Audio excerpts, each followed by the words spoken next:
Taste the Daily.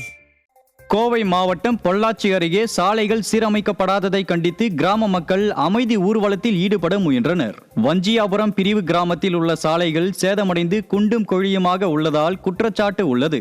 இந்நிலையில் இதுகுறித்து sir ஆட்சியர் முதல்வரின் தனிப்பிரிவு வரை புகார் அளித்தும் எவ்வித பயனும் இல்லாததை கண்டித்து அப்பகுதி மக்கள் அமைதி ஊர்வலத்தில் ஈடுபட முயன்றனர்.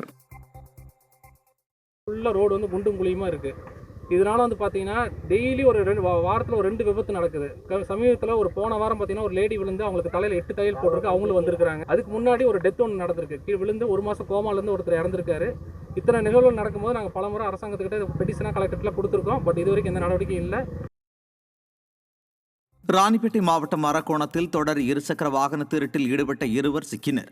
அரக்கோணம் பகுதிகளில் கடந்த சில மாதங்களில் 25க்கும் மேற்பட்ட இருசக்கர வாகனங்கள் திருடு போனதால் ஏவல் துறையின் செயல்பாடு குறித்து விமர்சனம் எழுந்தது. இதையடுத்து ஆழ்ந்த தியானத்தில் இருந்த ஏவல் துறை பேரணாம்பட்டு ராகவேந்திரன், சந்துரு ஆகிய 2 பிடித்து 9 இருசக்கர வாகனங்களை பறிமுதல் செய்தது. இதை அறிந்த மக்கள் கண்துடைப்பு நடவடிக்கைகளை விட்டு மீதமுள்ள வாகனங்களையும் மீட்கவும், திருட்டு நபர்கள் மீது கடும் நடவடிக்கை எடுக்கவும் ஏவல் துறையை அறிவுறுத்தினர். புதுச்சேரி அரசு கல்லூரிகளில் 15 ஆண்டுகளாக பணிபுரியும் துணை பேராசிரியர்கள் பதவி உயர்வு கோரி உண்ணாவிரத போராட்டம் நடத்தினர். பதவி உயர்வு வழங்க கோரி பல கட்ட போராட்டங்களில் ஈடுபட்ட துணை பேராசிரியர்கள் நீதிமன்றத்தில் வழக்கு தொடர்ந்தும் தங்கள் கோரிக்கையை புதுவை அரசு இதுவரை நிறைவேற்றவில்லை என வேதனை தெரிவித்தனர்.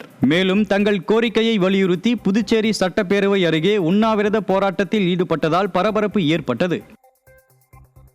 திருவள்ளூர் மாவட்டம் பள்ளிப்பட்டு அருகே மாநில நெடுஞ்சாலையோரத்தில் அபாயகரமான நிலையில் உள்ள வேகத்தடைகள் மற்றும் பள்ளங்களுக்கு அறிவிப்பு பலகைகள் ஏதும் வைக்கப்படாததால் விபத்துக்கள் ஏற்படும் அபாயம் உள்ளதாக வாகன ஓட்டிகள் அச்சம் தெரிவித்துள்ளனர். பொதட்டூர்பேட்டை, ஆர்கே பேட்டை வழியாக செல்லும் மாநில நெடுஞ்சாலையில் ஏராளமான வேகத்தடைகள் மற்றும் சாலையோர பள்ளங்கள் உள்ள நிலையில் அப்பகுதியில் எவ்வித முன்னெச்சரிக்கை அறிவிக்கைகளும் இல்லை என தெரிவிக்கப்பட்டுள்ளது. புகார் அளித்தும் நடவடிக்கை எடுக்காத அதிகாரிகள் பொம்மை முதலமைச்சரை போன்றே விளம்பர மோகத்தில் திளைத்து கொண்டுள்ளனரா என வாகன ஓட்டிகள் கண்டனம் தெரிவித்துள்ளனர்.